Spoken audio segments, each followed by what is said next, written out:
जितनी जल्दी हो जाए इससे बच जाएं, इलेक्शन का ऐलान कर दें। जितनी देर करेंगे, खान का बयानिया आहिस्ता आहिस्ता पूरी कौम को समझ आ रहा है। औज़ुबिल्लाहि मिनश्शैतानिर्रजीम, बिस्मिल्लाहिर्रहमानिर्रहीम। इन्नल्लाह व मलाइकतहु युसल्लूना अलन नबी या अय्युहल्लज़ीना आमनु सल्लु अलैहि व सल्लिमू तस्लीमा। अल्लाहुम्मा सल्लि अला सय्यिदिना मौलाना मुहम्मद व अला आलि सय्यिदिना मौलाना मुहम्मद व अस्हाबि सय्यिदिना मौलाना मुहम्मद व बारिक वसल्लम वसल्लि अलैहि। तकरीबन 2 महीने हो गए हैं हमारा मुल्क जिस मुसीबत में गिरफ़्तार है, हुकूमत और अपोजिशन की लड़ाई, और उसके बाद फिर तहरीक अदम एतमाद, और अब नई हुकूमत और नई अपोजिशन और असम्बलियों से पीटीआई के इस्तीफ़े, ये सारा कुछ एकदम नहीं हो गया, ये कई दिनों से चल रहा था।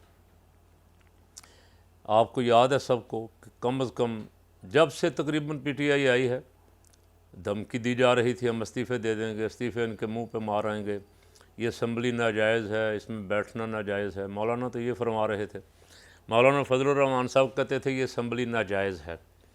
तो मैंने 1-2 दफ़ा उनसे सवाल वैसे क्लिप डाल के किया था कि इस नाजायज़ असम्बली की तनख्वाह लेनी जायज़ है? इस नाजायज़ असम्बली में आपका साहबज़ादा भी है, आपकी जमात के बड़े बड़े मुत्तकी परहेज़गार, बड़े बड़े जुब्बे कुब्बे वाले हज़रात उलमाए कराम मौजूद हैं।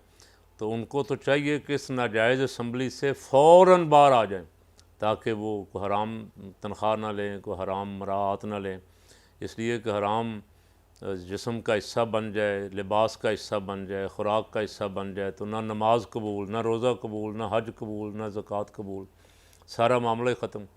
यहाँ से मरीम नवाज़ साहबा भी रोज़ धमकी पे धमकी देती थी कि हम इस्तीफ़े देने आ रहे हैं, हम हमारे कारकुन ये कर देंगे, वो कर देंगे, आर कर देंगे या पार कर देंगे। और वैसे मियाँ साहब जिस दिन निकाले गए थे, वो पूछते थे मुझे क्यों निकाला है, और जीटी रोड पे उन्होंने जो 2-3 दिन का लॉन्ग मार्च किया लाहौर की तरफ, वापसी का सफ़र जो किया, उसमें वो जजों के ख़िलाफ़, सुप्रीम कोर्ट की अदालत के ख़िलाफ़ और जर्नैलों के ख़िलाफ़ भी अपने ख़ुब से बातिन का इजहार करते आए।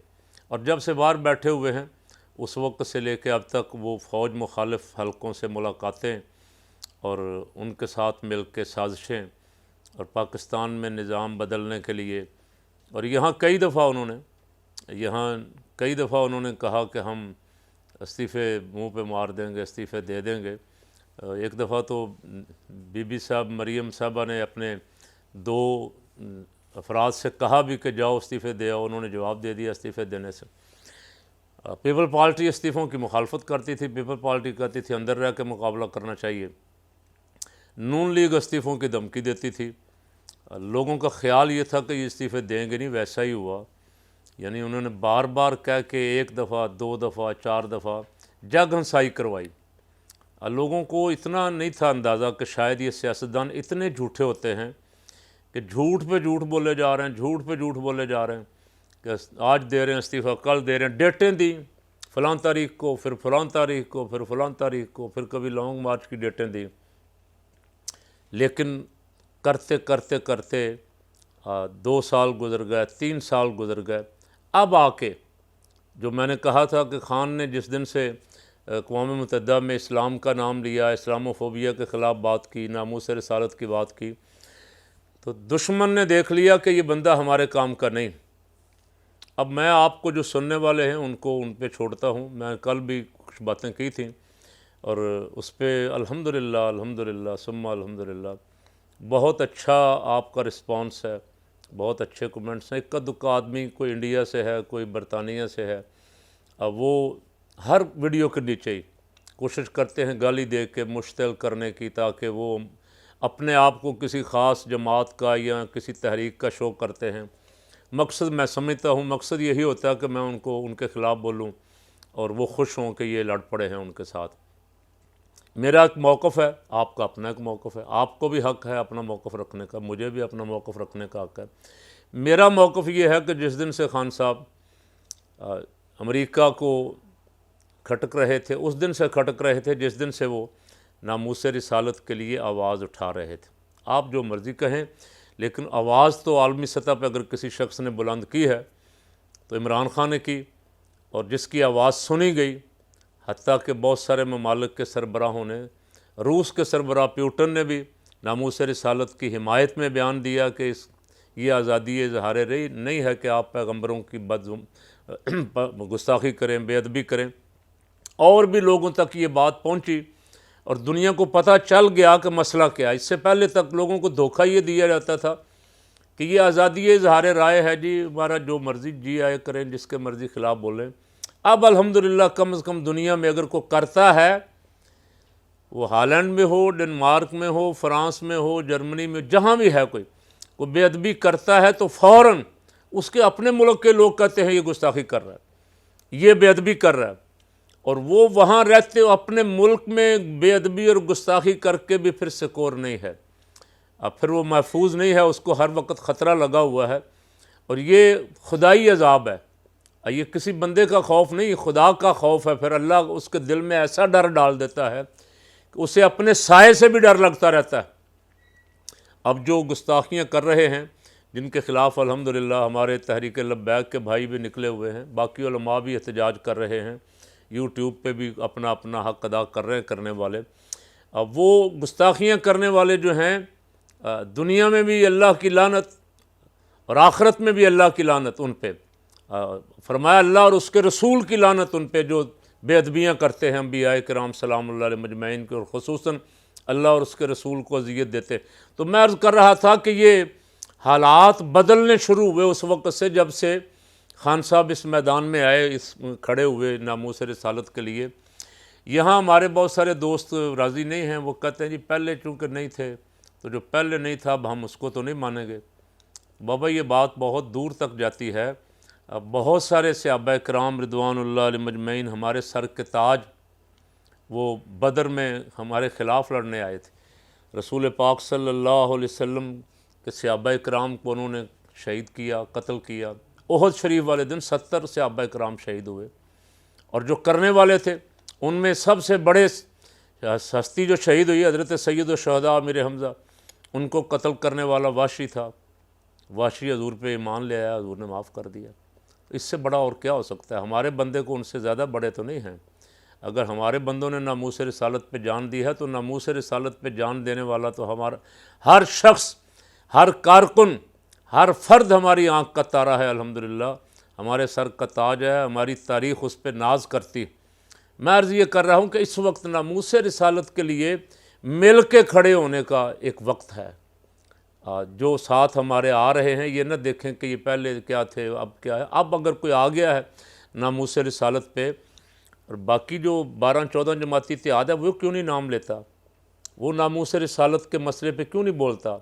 उसमें मौलाना भी हैं और भी कुछ दीनी जमातें हैं। गुस्ताख रसूल के ख़िलाफ़ हाँ अकेले अकेले वो बयान देते होंगे कहीं, ज़रूर, मैं नहीं कहता नहीं देते होंगे, अल्हम्दुलिल्लाह गलत बयानी हमारा शेवर नहीं है, देते होंगे। लेकिन 14 जमाती या 12 जमाती इत्तेहाद की कोई करारदाद, कोई बयान भी नज़र से गुज़रना चाहिए था, ताकि अहले ईमान के दिल को कुछ थोड़ी तसल्ली हो जाती कि ये सिर्फ़ इक़्तिदार के लिए नहीं लड़ रहे, ये इस मसले पे बोल रहे हैं, ये पाकिस्तान को जो इंडिया धमकी दे रहा है उस पर भी बोल रहे हैं, ये कश्मीर के मुजाहिदीन के लिए भी बोल रहे हैं। अगर ये 12 जमाती इत्तेहाद की कोई करारदाद आ जाती, कोई मुश्तरका बयान आ जाता, कोई मुश्तरका प्रेस कॉन्फ्रेंस कर देते, जिस दिन करेंगे मौलाना साहब, मौलाना फजल रहमान साहब जिस दिन करेंगे, फ़कीर ये पेशगोई भी कर रहा हूँ, पेशगोइयाँ मेरा कोई मनसब नहीं है, मैं अपनी सियासी बसीरत से जो मुझे समझ आ रही वो बात ऐसे शुगलन मजाकन पेशगोई के नाम पे कह देता हूँ, पेशगोइयाँ मैं नहीं करता। अल्हम्दुलिल्लाह अब मेरी सियासी बसीरत ये कह रही कि आप मौलाना साहब जिस दिन उनके साथ खड़े होके नामूस रिसालत पे बयान देंगे, अगले दिन पीपल पार्टी का बयान आ जाएगा कि हम सियासत में मज़हब को इस्तेमाल नहीं करते, हम मौलाना को भी मज़हब को सियासत के लिए इस्तेमाल नहीं करने देंगे, और भी कईयों का बयान आ जाएगा, कई नाराज़ हो जाएंगे।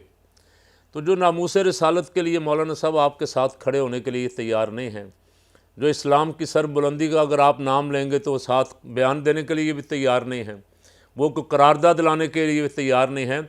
आप उनके लिए इतनी मेहनत कर कर के उनको इक़्तिदार में लाए, आप उनके लिए दिन रात लगे हुए हैं कि किसी तरह सारा कुछ इनको मिल जाए और ताहयात ही मिल जाए, ये हमेशा रहें।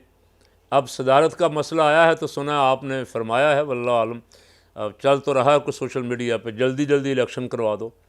तो ये आपको वजारतें संभालने से पहले और ये हुकूमत बनने देने से पहले यही मुतालबा करना था। असम्बलियाँ तो खान ने तोड़ दी थी, इलेक्शन का ऐलान कर दिया था, और फिर उसके बाद इलेक्शन के मुतालबे करते करते करते आपको 3.25 साल हो गए थे, इन नून लीग वालों को भी और आपको भी। कम से कम आप तो 2 खड़े होते ना इस इलेक्शन, नए इलेक्शन पे, आप भी नहीं खड़े हुए। पीपल पार्टी तो पहले नए इलेक्शन की हामी नहीं थी, वो तो अपना 1.5 साल जो है बाकी रहता है वो भी पूरा करना चाहते हैं। सिंध में जो कुछ कसर रह गई है लूट मार की वो भी पूरी करेंगे। उसके बाद जब उनको कहा जाएगा कि तुम्हारी मुद्दत पूरी होगी तो फिर छोड़ेंगे, पहले नहीं छोड़ते। लेकिन आप तो कम से कम अपनी ज़ुबान का ही पास रखते यार, मुसलमान की कोई ज़ुबान होती है। आप तो मुतालबा कर रहे थे इलेक्शन का, खान ने आपको इलेक्शन दे दिए, उन्हें कहा चलो आओ भी इलेक्शन लड़ लो। आप इलेक्शन पे तैयार नहीं हुए, नून लीग वाले तैयार नहीं हुए। नून लीग वाले अब 10 दिन से परेशान हैं, काबीना नहीं बन रही।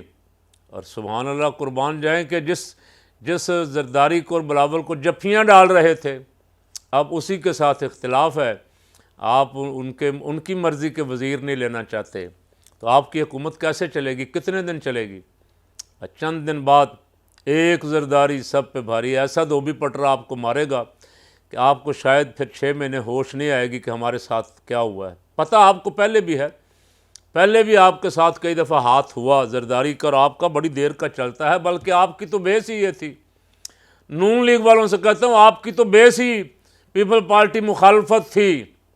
आपके बंदे जो 4 जमा हुए थे आपके साथ, वो पीपल पार्टी की मुखालफत की वजह से, जिस दिन से आपने जफ्फियाँ डाली हैं पीपल पार्टी के साथ और जरदारी की दावतें कर रहे हैं, बिलावल को बड़ा गले मिल रहे हैं और झुक झुक के सलाम कर रहे हैं, मियाँ साहब उस दिन से आपके नून लीग वाले बड़े फिदाई जान निसार कारकुन मैंने गालियाँ देते देखे हैं आपको, और लानत भेजते देखे।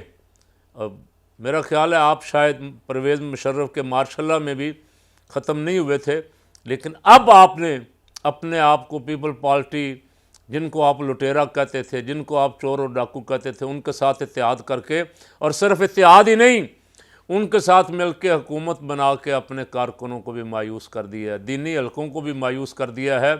अब आपके पीछे नारे लगाने वाले नारे वजनगे मियाँ दे, वो भी परेशान हैं। ये आपकी ज़िंदगी नहीं है, आपकी सियासी मौत है जिसका आपने सौदा किया है। तो मैं आपसे कह रहा हूँ जितनी जल्दी हो जाए इससे निकल जाएं अच्छा है, जितनी जल्दी हो जाए इससे बच जाएं, इलेक्शन का ऐलान कर दें। जितनी देर करेंगे, खान का बयानिया आहिस्ता आहिस्ता पूरी कौम को समझ आ रहा है, और मेरा ख्याल है शायद इतनी देर हो जाएगी इलेक्शन में कि फिर आपका टिकट लेने के लिए भी कोई तैयार नहीं होगा। कल तक आपकी पोजीशन क्या थी, आज आप कहाँ खड़े हैं ये खुद देख लें। आप इलेक्शन से डर क्यों रहे हैं, आखिर कोई वजह तो है ना। इसलिए फ़कीर की राय आपको ये है, कोई दुआ सलाम हमारी आपकी भी रही किसी ज़माने में। ये तो अलग बात है कि आपने हमें धोखा ही दिया, जब भी दिया धोखा दिया, 1 दफ़ा दिया, दूसरी दफ़ा दिया, तीसरी दफ़ा दिया, बार बार धोखा दिया। मौलाना शाह नूरानी को भी आपने धोखा दिया, दीनी जमातों, सब दीनी जमातों को आपने धोखा दिया। ये तो मौलाना फजलुर रहमान का दिल गुर्दा है कि वो इस धोखों के बावजूद भी फिर आपके साथ खड़े हैं और आपके इक़्तिदार के लिए खड़े हैं। इसकी कीमत मौलाना को भी अदा करनी पड़ेगी। मौलाना के भी कारकुन उनसे नाला हैं बहुत। ये मौलाना साहब इस्लाम के लिए कुर्बानी देते, ठीक था, ख़त्म नबूवत के लिए कुर्बानी देते, ठीक था, नामूस रिसालत के लिए देते, दीन की सरबुलंदी के लिए। मौलाना फजलुर रहमान साहब जरदारी, बिलावल और मरियम नवाज़ के लिए कुर्बानी दे रहे हैं। क्या ये उनकी ड्यूटी अल्लाह रसूल की तरफ से लगी है, या उनके वालिद साहब या उनकी जमात के शूरा के अराकीन उनको कह गए कहते आप इस्लाम छोड़ के इन लुटेरों का साथ दें और इनके लिए अपनी दिन रात की सारी कोशिशें और मेहनतें और सेहत और सारा कुछ इनके लिए बर्बाद करें। मैं उनसे भी कह रहा हूँ कि आप भी जितनी जल्दी इस हुकूमत से निकल के इलेक्शन की तरफ आ जाएंगे मौलाना बच जाएंगे। अब वरना जितनी देर होती गई, आप फ़कीर की ये बात लिख लें, गुस्सा ना करें मेरी, आपके अल्लाह करे ज़िंदगी रही अगर मेरी भी और आपकी भी, तो मुलाकात फिर होगी अगले इलेक्शन के बाद। और मुझे पूरा यकीन है कि जो सीटें आपके पास हैं ये बहुत कम हो जाएंगी अगर आपने कुछ ज़्यादा देर कर दी। तो जितनी जल्दी कर लें अच्छा है। फ़कीर तो मशवरे दे सकता है ना।